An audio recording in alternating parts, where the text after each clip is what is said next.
Good morning, students. Today we are going to start the fourth lecture of current electricity.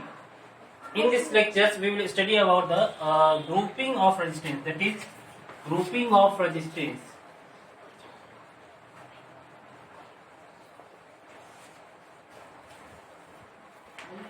Grouping of resistance या इसी को बोलते हैं combination of resistance.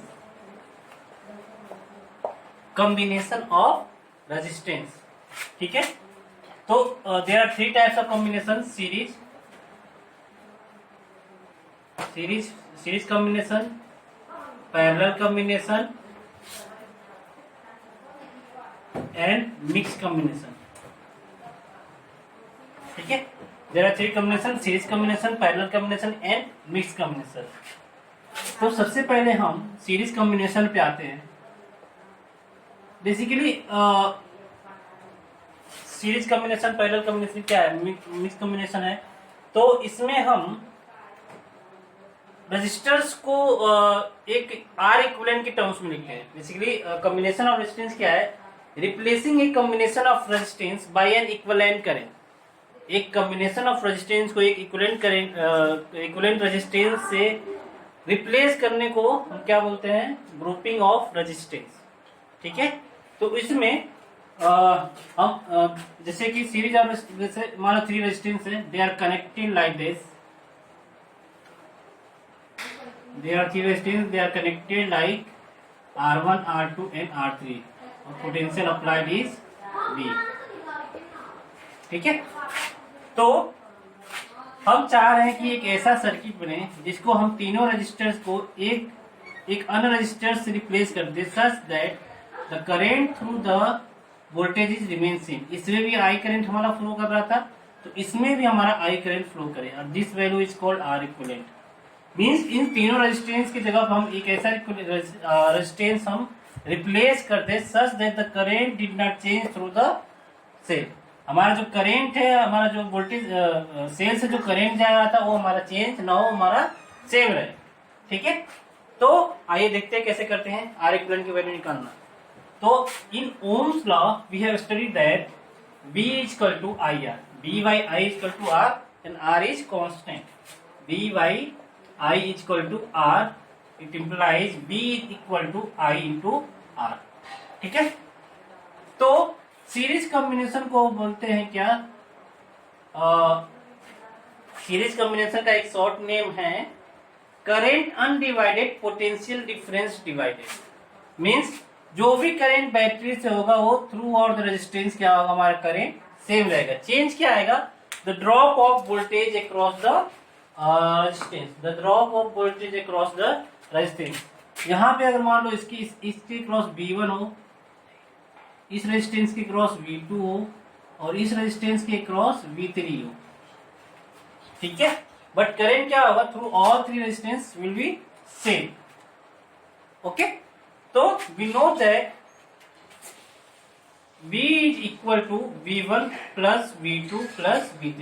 इस circuit से हमें क्या पता चल रहा है कि V is equal to V1 plus V2 plus V3, क्योंकि जो टोटल वोल्टेज ड्रॉप हो रहा है वो इन तीनों रेजिस्टेंस के क्रॉस हमारा ड्रॉप हो रहा है. ठीक है. और V1 is what, V1 is I into R1 plus I into R2 plus I into R3. ठीक है. और V को हम क्या लिख सकते हैं, हमने क्या किया, आर इक्विवेलेंट से रिप्लेस कर दिया, तो हमारा V क्या हो जाएगा, यहाँ पे जो भी वोल्टेज इसके क्रॉस था वही वोल्टेज हमारे इस रेजिस्टेंस की क्रॉस होगा, and that is equal to I into R equivalent. तो यहां से I इज कैंसिल आउट, तो बचेगा कि R equivalent is equal to R1 plus R2 plus R3. तो for a series combination R1, R2, R3 can be replace by R equivalent such that the current remain same through the circuit. Okay students. अब इसमें कुछ tricks है, कुछ shortcuts हैं, देखिए कैसे. अच्छा, इसी तरह मान लो अभी तो तीन रेजिस्टेंस को हमने प्रूव किया, इसी तरह n रेजिस्टेंस हो सकते हैं. तो n रेजिस्टेंस का R इक्विवेलेंट क्या हो जाएगा, ये चीजें हमारी कहां तक जाएगी, Rn तक जाएगी. R1 plus R2 plus R3 dot dot dot Rn. ठीक है. ये एक पॉइंट है. सेकेंड पॉइंट, आपने इसमें देखा होगा कि जो V equal to I R है, इसमें I is constant throughout the resistance, throughout the circuit क्या I हमारा सेम है, इससे भी I जा रहा है, इससे भी I जा रहा है और इससे भी जा रहा है, तो we can say that V is directly proportional to R, V is directly proportional to R, यानी कि जिसका रेजिस्टेंस ज्यादा होगा, जो पोटेंशियल ड्रॉप है उस रेजिस्टेंस के क्रॉस क्या होगा, ज्यादा होगा, ठीक है, because V is directly proportional to R, तो we can say that V1 is to V2 is to V3 is equal to R1 is to R2 is to R3, ठीक है, V1 is to V2 is to V3 क्या है, R1 is to R2 is to R3 because V is directly proportional to R, तो अगर हम V1 V2 V3 का ratio पूछे that will be equal to R1 is to R2 is to R3, ठीक है, जैसे मान लो अगर V1 हमारा, जैसे कि हमारा मान लो दो कम एक क्वेश्चन करते हैं, सैंपल सा क्वेश्चन,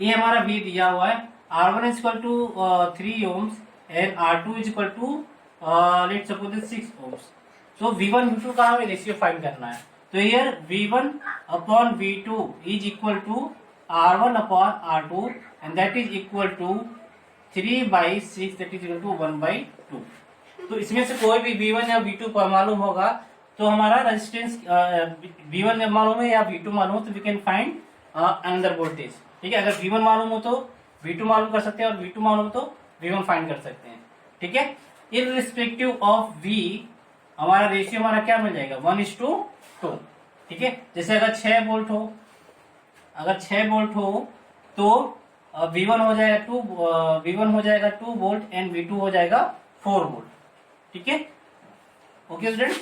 नाउ अब आते हैं कि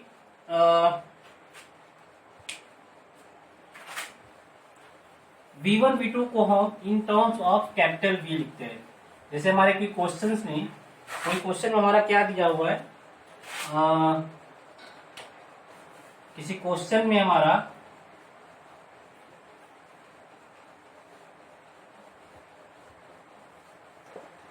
ये V है, ये R1 है, ये R2 है, ये R3 है, ये V1 इसके क्रॉस, V2 इसके क्रॉस एंड V3 इसके क्रॉस है, ठीक है फ्रेंड्स। तो अगर V1 V2 हमें निकालना हो इन टर्म्स ऑफ V तो कैसे निकालेंगे, V1 V2 निकालना है in terms of V, V1 V2 and V3 in terms of V, in terms of V निकालना है, ठीक है। तो सबसे पहले V1 क्या होता है, V1 क्या हुआ था I into R1, I into R1, और I क्या है हमारा, I is equal to V upon total resistance that is equal to R equivalent into R1, ठीक है। तो V1 क्या आ गया हमारा V upon R1 plus R2 plus R3 into R1, ये क्या आ गया V1। सिमिलरली V2 क्या आ जाएगा, V2 is equal to V upon R equivalent into R2। Similarly V3 क्या आ जाएगा, V3 is equal to V upon R equivalent into R3, okay students. तो इस तरह के सीरीज में कुछ कुछ शॉर्टकट्स हैं, हमें इसको याद रखना चाहिए, ठीक है। नेक्स्ट, अगर मान लो n रेजिस्टेंस है R in series, n resistance of equal value जिनकी वैल्यू सेम हो, ठीक है, अगर वो सीरीज में हो तो हमारा यार जैसे कि जो हमने बताया था कि अगर मान लो n रेजिस्टेंस हो R in series that is equal to R1 plus R2 plus R3, ऐसे कितने हैं Rn है, ठीक है। इसमें R रेजिस्टेंस आर अलग अलग डिफरेंट है। Now if R resistance are same, R1 R2 R3 equal to R means R1 is equal to R2 is equal to R3 is equal to Rn is equal to R है, ठीक है। तो R equivalent क्या आ जाएगा, R equivalent is equal to n times R, ठीक है। In series combination the value of R equivalent will be greater than the greatest one. एक बार और फिर से बोल रहा हूं, in series combination the value of R equivalent will be greater than the greatest resistance, मान लो 3 रेजिस्टेंस है, एक 1 ओम का है, एक 2 ओम का है और एक 3 ओम का है, तो आर इक्विवेलेंट की वैल्यू क्या होगी? आर इक्विवेलेंट की वैल्यू मतलब कि क्या होगी, किससे ज्यादा होगा? 1 और 2 के बीच में लाई करेगा, 2 और 3 के बीच में लाई करेगा, या 3 से ज्यादा होगा? तो what is the point that कि जो भी आर इक्विवेलेंट वैल्यू होगी वो क्या होगा? Greater than the greatest value present in that combination. तो 3 ohms प्रेजेंट है तो R equivalent will be greater than 3 ohms, and we know that R equivalent is 6 ohms।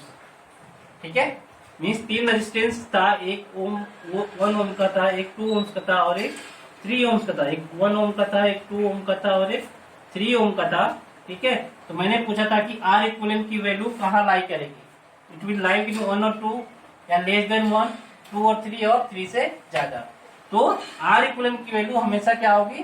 Greater than the greatest value present in the combination. तो 3 ohm से भी हमारा resistance क्या होगा? ज्यादा होगा, and we know R equivalent here will be 6 ohm. Okay, now parallel combination.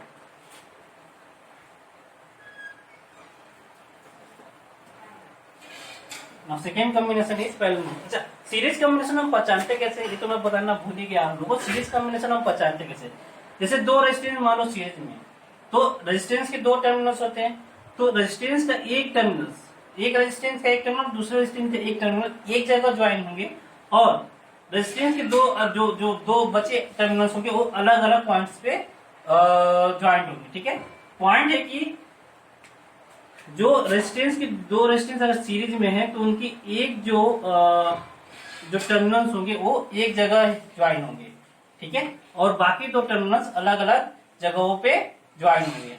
ठीक है स्टूडेंट्स, तो ऐसे रेजिस्टेंस को क्या, जैसे कि इसमें क्या होगा, R1 और R2 ये दोनों क्या हो जाएंगे? सीरीज में हो जाएंगे। ठीक है, तो सीरीज में पहुंचाने का सीरीज में पहुंचाने का सबसे बेस्ट तरीका क्या होता है कि दोनों रेजिस्टेंस का एक एक टर्मिनल एक जगह पे ज्वाइन होगा, और इस पॉइंट पे कोई और टर्मिनल हमारा नहीं होगा, जैसे कि कोई और रेजिस्टेंस का टर्मिनल हो, वो ऐसा नहीं होगा। अगर ऐसा कुछ है तो ये रेजिस्टेंस और ये रेजिस्टेंस सीरीज में नहीं होंगे, फिर कुछ और कॉम्बिनेशन होगा। ठीक है स्टूडेंट्स, तो ये बात पे ध्यान रखना। Now parallel combination.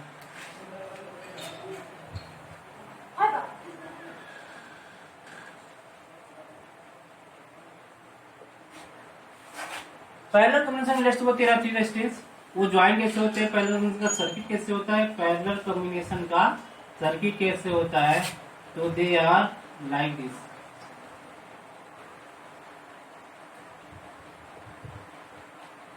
R1, R2 and R3। अगर यहाँ से I करंट जा रहा हो, I करंट जा रहा हो, तो I will be divided as I1, I2 and I3। जैसे हमारा वोल्टेज डिवाइड हो जाता है in series combination V1, V2 and V3। Now here I is divided as I1 plus I2 and I3। ठीक है, जो वोल्टेज होगा across all 3 resistance will be same, क्योंकि बैटरी का एक टर्मिनल रेजिस्टेंस इस रेजिस्टेंस यहाँ पे जो है दूसरा टर्मिनल रेजिस्टेंस की दूसरे टर्मिनल से है। सिमिलरली इस रेजिस्टेंस के लिए सेम है और इस रेजिस्टेंस के लिए भी सेम है। तो voltage across every resistance is V। This types of combination क्या कहलाते हैं? Parallel combination. पैरेलल कॉम्बिनेशन जो रेजिस्टेंस हमारे पैरेलल कॉम्बिनेशन में होते हैं, तो रेजिस्टेंस के दोनों टर्मिनल्स किसी कॉमन पॉइंट पे ज्वाइंट होते हैं।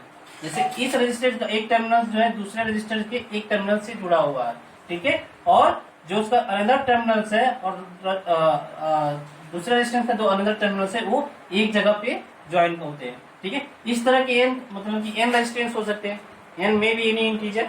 ठीक है, तो अब इसमें R इक्विवेलेंट की वैल्यू निकालनी है।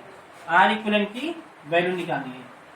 R इक्विवेलेंट निकालने का मतलब क्या होता है? Replacing the combination by a resistance R equivalent such that the current through the battery remain same. Current through the battery remain same.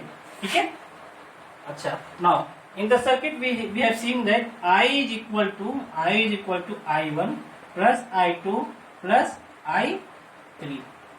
ठीक है, और I is what? I को हम क्या लिख सकते हैं? ओम्स लॉ के अकॉर्डिंग क्या है? V by I is equal to R। I is equal to V by are.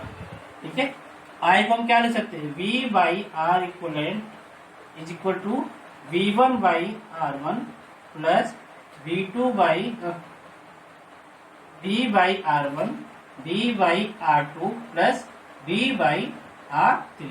तो यहाँ से हमारा 1 बाई आर इक्वलेंट की वैल्यू क्या आ जाएगी, 1 by R1 plus 1 by R2 plus 1 by R3। ठीक है, similarly if n resistance are in parallel, वो हमारा आर इक्विवेलेंट की वैल्यू क्या हो जाएगी, 1 upon R equivalent is equal to 1 upon R1 for n रेजिस्टेंस। फॉर n रेजिस्टेंस के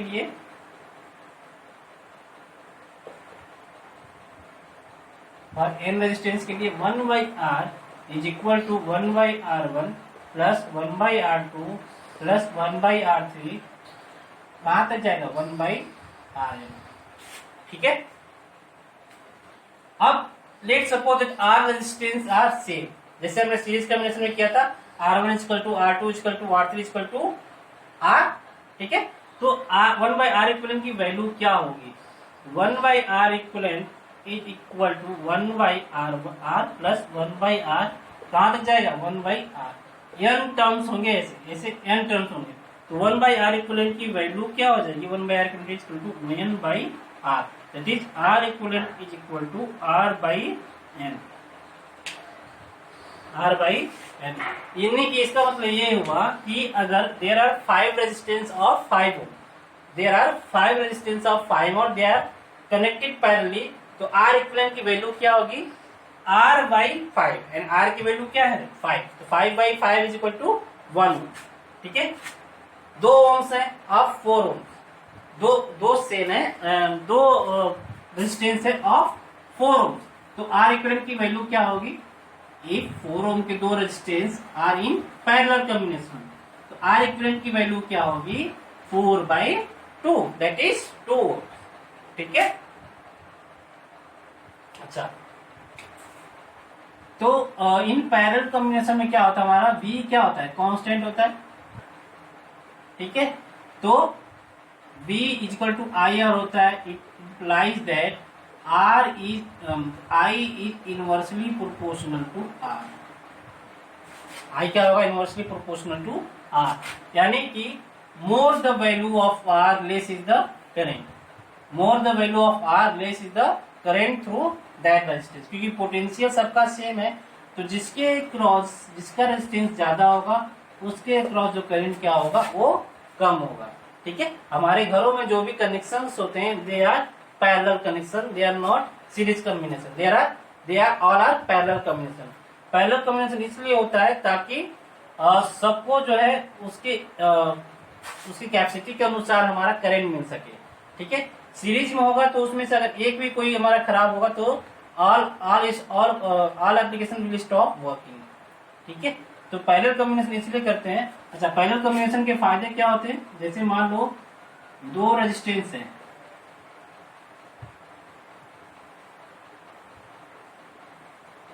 ठीक है, ये मान लो फैन है और एक है टेलीविजन।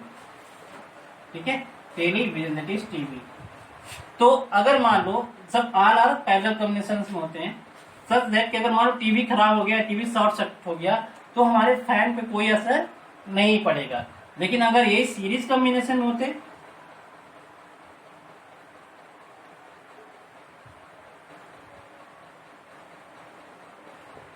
ठीक है, तो अगर एक कॉम्बिनेशन जहां ब्रेक होता, हमारे पूरी की पूरी सिस्टम ही, हमारा टीवी भी फंक्शन करना बंद कर देता और फैन तो हमारा फंक्शन करना बंद नहीं कर देता। मीन्स अगर एक चीज खराब होता तो इससे दूसरे एप्लीकेशन में भी फर्क पड़ता है। इसलिए जो हमारे घरों में जो कनेक्शंस होते हैं they are are parallel connections. ठीक है, नाउ मैंने क्या बता रहा था कि I is inversely proportional to 1 by R। It means what, it means is if ratio निकालना हो I1 is to I2 is to I3 is equal to 1 by R1 is to 1 by R2 is to 1 by R3। ठीक है, यानी I1 और I2 का ratio क्या होगा, यानी कि I1 अपॉन I2 का रेशियो होगा R2 अपॉन R1। क्योंकि इनवर्सली प्रोपोर्शनल है तो I1 के सामने क्या आएगा R2 और I2 के सामने क्या आएगा R1। ठीक है, नाउ ये हो गया। नेक्स्ट है, इसमें देखते हैं कि कुछ ट्रिक्स है कि नहीं।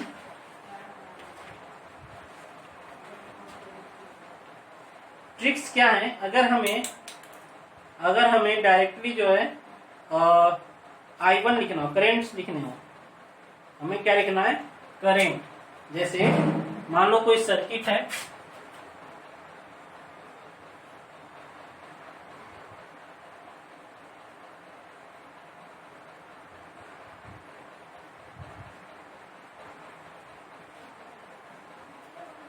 ठीक है, ये V वोल्टेज है, एक R1, एक R2 और एक R3।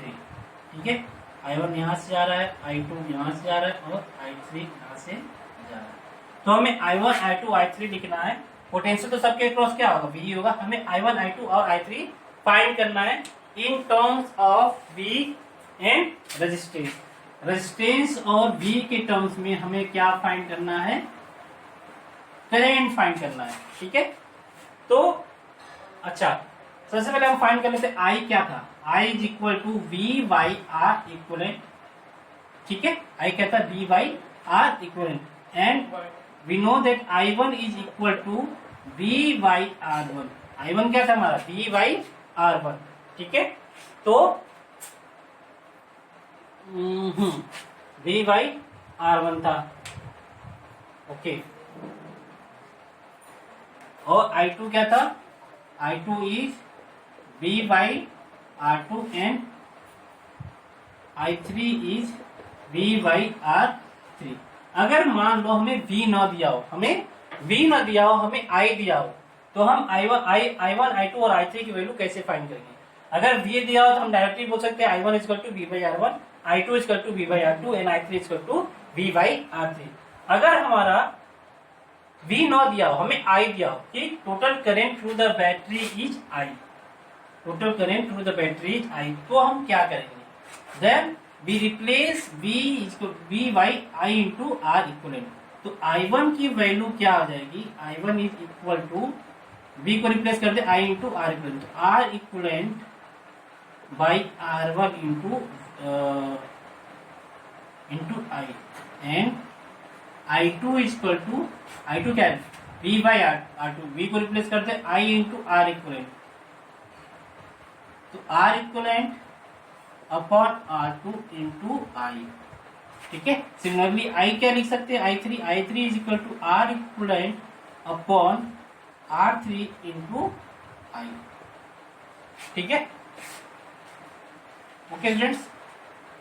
अब इसमें आप इसको एक और तरीके से लिख सकते हैं, इस फॉर्मूले को आप एक और तरीके से लिख सकते हो 1 upon R1 upon 1 by R equivalent into I।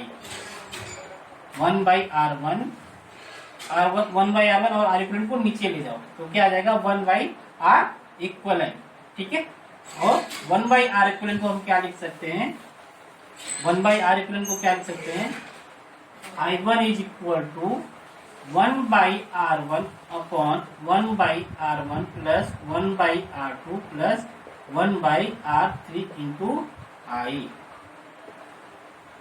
तो आपकी जैसी श्रद्धा, जो आपको याद करने में आसान हो, और ये ऐसे नहीं याद होगा, you have to do many questions, और जब क्वेश्चन करते करते क्या होगा, आपको जो ये सारी चीजें हैबिट्स में आ जाएंगी, तो डायरेक्टली आप आंसर लिखोगे।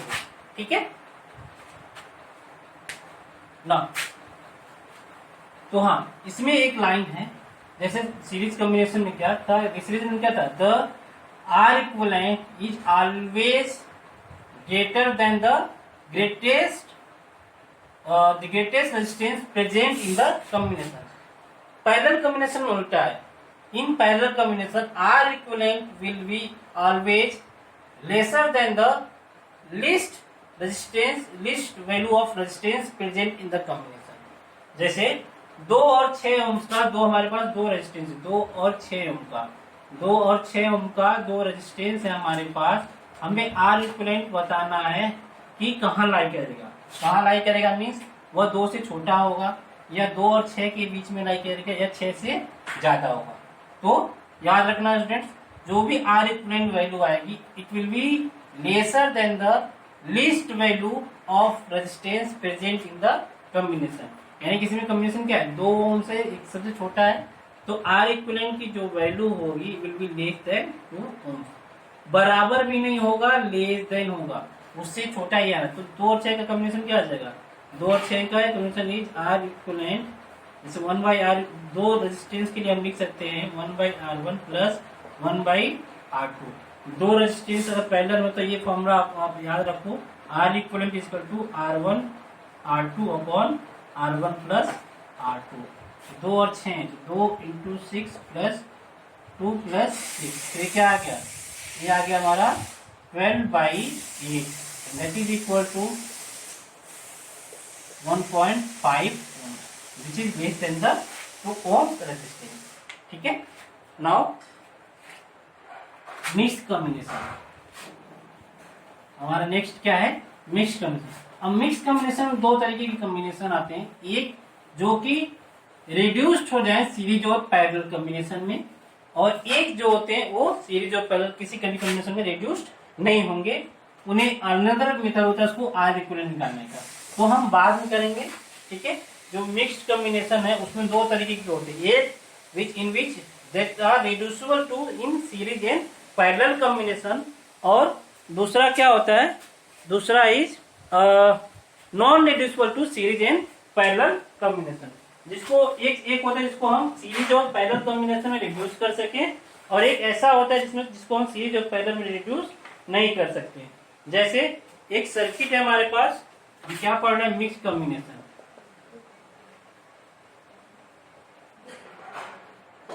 ठीक है, जैसे मान लो कोई सर्किट है,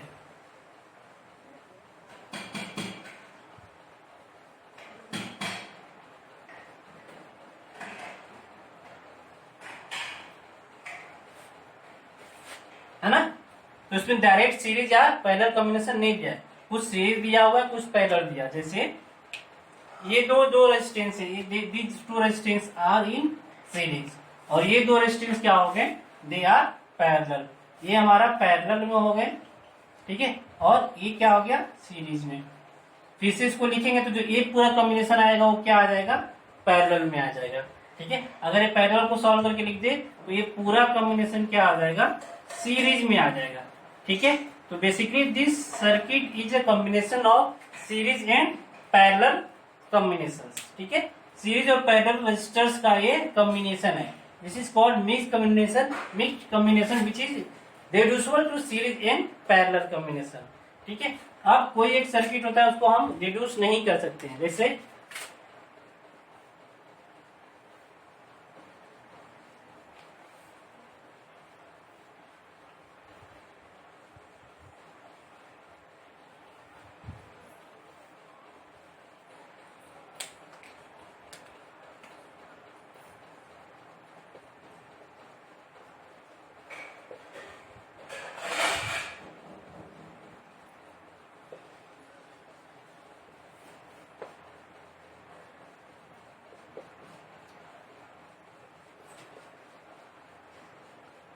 ठीक है स्टूडेंट्स, एक कॉम्बिनेशन क्या है, ये ना तो सीरीज है ना पैरेलल कॉम्बिनेशन। केस क्या है, R1 upon R2 is not equal to R3 upon R4।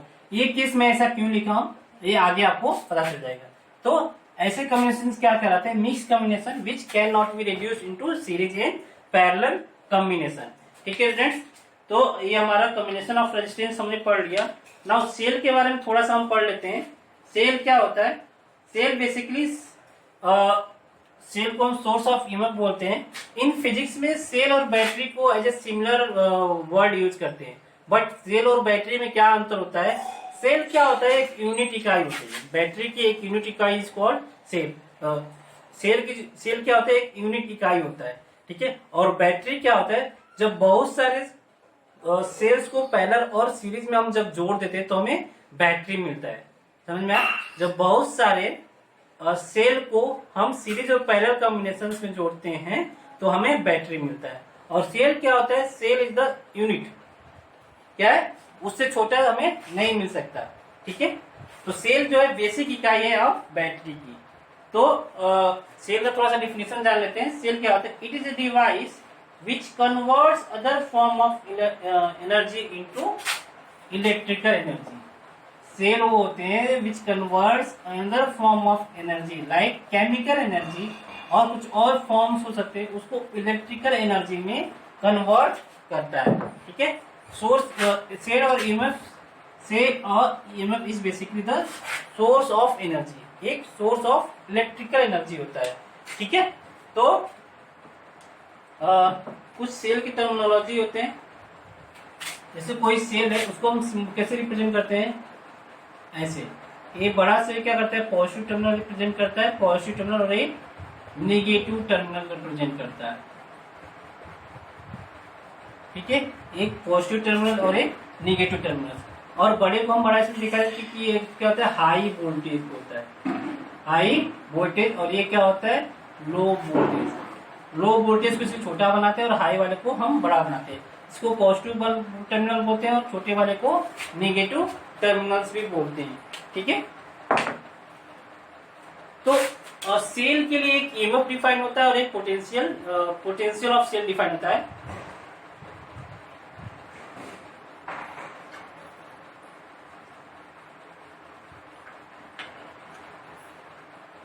Cell में दो चीज डिफाइन होती है, ईएमएफ और एक पोटेंशियल डिफरेंस।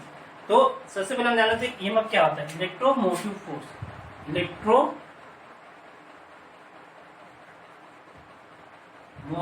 फोर्स, इसको शॉर्ट में क्या बोलते हैं? ईएमएफ। ठीक है। तो EMF it refers to the work done by the cell in moving unit positive charge in the whole circuit including the cell. It's called EMF. EMF is defined as work done by battery per unit charge.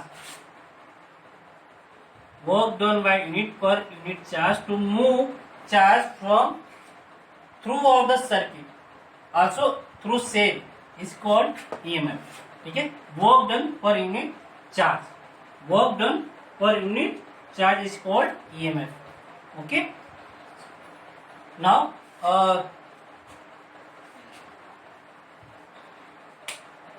अब कुछ बताते हैं इसके बारे में, battery के बारे में।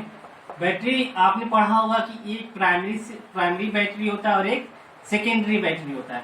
प्राइमरी बैटरी वो बैटरी होता है जो वन टाइम यूज होता है, दोबारा उसको यूज हम एक बार वो उसकी एनर्जी खत्म होगा तो उसको हम दोबारा हम रिचार्ज नहीं कर सकते। दो तरीके से, तो primary cell and secondary cell. तो primary cell are non usable, जैसे कि हमारा जो पेंसिल से जो घड़ियों में यूज होता है दैट आर नॉन रीयूजेबल, मतलब उसको हम फिर से चार्ज करके हम इसको यूज नहीं करते। और एक सेल होता है सेकेंडरी, जैसे हमारे जो मोबाइल्स में, कंप्यूटर, लैपटॉप्स में जो हमारे बैटरीज होते हैं दे आर सेकेंडरी सेल, उसको हम चार्ज करके फिर से उसको हम बार बार यूज कर सकते हैं। ठीक है। तो अगर बैटरी में, मैंने इसको आपको ऐसे बताया क्योंकि बैटरी से जो करंट है वो ऐसे भी दिखा सकता है और समटाइम्स ऐसे भी दिखा सकता है। मीन्स इसमें और इसमें क्या अंतर है? इस केस में बैटरी क्या हो रही है? ड्रेन हो रही है। बैटरी क्या हो रही है? ड्रेन हो रही है, डिस्चार्ज हो रही है। इट मीन्स बैटरी जो है एनर्जी सप्लाई कर रही है, और इन दिस केस बैटरी जो एनर्जी गेन कर रही है दैट इज रिचार्ज हो रही है। ये क्या हो रहा है? चार्ज हो रहा है बैटरी क्या हो रहा है? यहाँ पे चार्ज हो रहा है, और यहाँ पे क्या हो रहा है? बैटरी एनर्जी सप्लाई कर रही है, यहाँ पे ड्रेनेज हो रहा है। ठीक है। यहाँ पे जो ईएमएफ होगा that is defined as capital ई। यहाँ पे अगर हम मान लो यहाँ पे VA है और यहाँ पे क्या है? VB, तो VA minus VB is equal to E, and in this case VA minus VB is equal to minus E। क्योंकि VA हाई पोटेंशियल पे होगा तभी जो है करंट हमारा इधर से इस डायरेक्शन में फ्लो करेगा। We know that current always flow from high potential to low potential. ठीक है। और यहाँ पे V माइनस VB क्या होगा? Capital E। Now students next है हमारा, अच्छा मैंने क्या बोला कि करंट हमेशा high potential to low potential move करता है। ठीक है, इसमें मैं एक करेक्शन करना चाहूंगा कि आउटसाइड द सेल जब हमारा ड्रेन हो रहा होता है तो आउटसाइड द सेल हमारा current high potential to low potential move करता है, but inside the cell current move करता है किधर से किधर, low potential to high potential. हमारा करंट कहां से कहां मूव कर, जो भी हमारा इलेक्ट्रॉन यहाँ से निकल रहा होगा, जो भी पॉजिटिव चार्ज मान लो यहाँ से निकल रहा होगा, तो क्या हो रहा, पॉजिटिव चार्ज फिर से जो है हमारी बैटरी में इंटर कर रहा होगा, ठीक है, फिर से निगेटिव टर्मिनल से पॉजिटिव टर्मिनल की तरफ जा रहा होगा। तो एक्सटर्नल सर्किट में जो बैटरी से करंट होता है वो high potential to low potential होता है, but inside the battery current flow from low potential to high potential. इसी में हमें बैटरी को क्या होता है, एनर्जी खर्च करना पड़ता है, क्योंकि हमें मालूम है कि पॉजिटिव चार्ज हाई पोटेंशियल से लो पोटेंशियल अपने आप मूव करते हैं, बट लो पोटेंशियल से हाई पोटेंशियल मूव कराने के लिए हमें उस पर वर्क करना पड़ता है। यहाँ पे उल्टा है, जब चार्ज हो रहा होगा तो वहां पे उल्टा आएगा, ठीक है। उल्टा क्या आएगा इसमें, एक्सटर्नल सर्किट में हमारा करंट जो है बेसिकली इसको जो चार्ज कर रहा होगा वो भी बैटरी कुछ ऐसा होगा, ठीक है। मान लिया ये क्या आ गया, E2 हो गया और ये E1 हो गया, ओके। तो ये बैटरी इसको चार्ज कर रहा होगा, तो बेसिकली ये हाई पोटेंशियल पे होगा और ये मतलब इसकी जो करंट होगा इसके रिस्पेक्ट में हाई पोटेंशियल से लो पोटेंशियल की तरफ जा रहा होगा, ठीक है। बट इसके रिस्पेक्ट में क्या हो जाएगा, हमारा उल्टा हो जाएगा। तो कंफ्यूज मत हो, बस हमें इस केस में याद रखो, बस इस चीज को याद रखो, इस चीज को आप भूल जाओ, ठीक है। इस चीज को आप मत याद रखो, ठीक है, कंफ्यूजन होगा तो इस चीज को आप मत याद रखो। इसमें बच्चा डिस्चार्जिंग में हमारा पोटेंशियल क्या होता है, हमारा निगेटिव होता है, जो इलेक्ट्रोमोटिव फोर्स होता है वो क्या होता है, हमारा निगेटिव होता है। अब ये जो भी मैंने बनाया this is for ideal cell, किसके लिए, आइडियल सेल के लिए, ठीक है। आइडियल तो कुछ होता नहीं है, there are non ideal cell. तो नॉन आइडियल सेल में क्या होता है कि देयर आर इंटरनल रेजिस्टेंस, जैसे हम फ्रिक्शन को कभी भी हटा नहीं सकते हैं फ्रॉम मैकेनिक्स, मतलब कि हम डे टू डे लाइफ हम फ्रिक्शन को हटा सकते हैं क्या, friction is also what A resistance. Similarly हम करेंट इलेक्ट्रिसिटी में हम रेजिस्टेंस को कभी भी खत्म नहीं कर सकते। तो बैटरी में भी हमारा एक रेजिस्टेंस होता है जिसको बोलते हैं हम इंटरनल रेजिस्टेंस। क्या बोलते हैं, इंटरनल रेजिस्टेंस। उसको रिप्रेजेंट कैसे करते हैं, इंटरनल रेजिस्टेंस को बैटरी के साथ ऐसे बनाते हैं,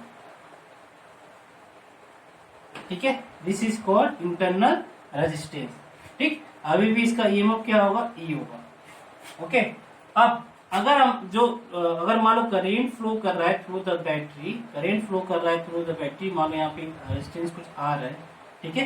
तो VA minus VB is called the potential difference across the terminals of the battery. Battery की टर्मिनल्स ये और ये नहीं है, बैटरी की टर्मिनल्स क्या है, ये और ये। जो भी हमारा रेजिस्टेंस होता है वो इनसाइड द बैटरी मौजूद होता है, इनसाइड द बैटरी प्रेजेंट होता है, ठीक है। तो अगर टर्मिनल के क्रॉस वोल्टेज पूछे तो always take VA VB, not this point is VB, this point is not VB, this is the VB, ठीक है। इसको हम क्या बोलते हैं, टर्मिनल वोल्टेज, ठीक है, potential difference across the terminals of the battery. तो अगर करंट फ्लो हो रहा है, अगर मान लो करंट फ्लो हो रहा है तो let's suppose that VA minus VB को क्या लिख दिया, V लिख दिया, VA माइनस VB को क्या लिख दिया, V लिख दिया। तो when I is not equal to 0, अगर I नॉट इक्वल टू 0 है तो E is always greater than V and V is equal to E minus IR, ठीक है। और अगर करंट हमारा 0 है तो V is equal to E होगा, क्योंकि कोई भी पोटेंशियल इसके क्रॉस ड्रॉप नहीं होगा, उस केस में हमारा क्या होगा, V इक्वल टू E।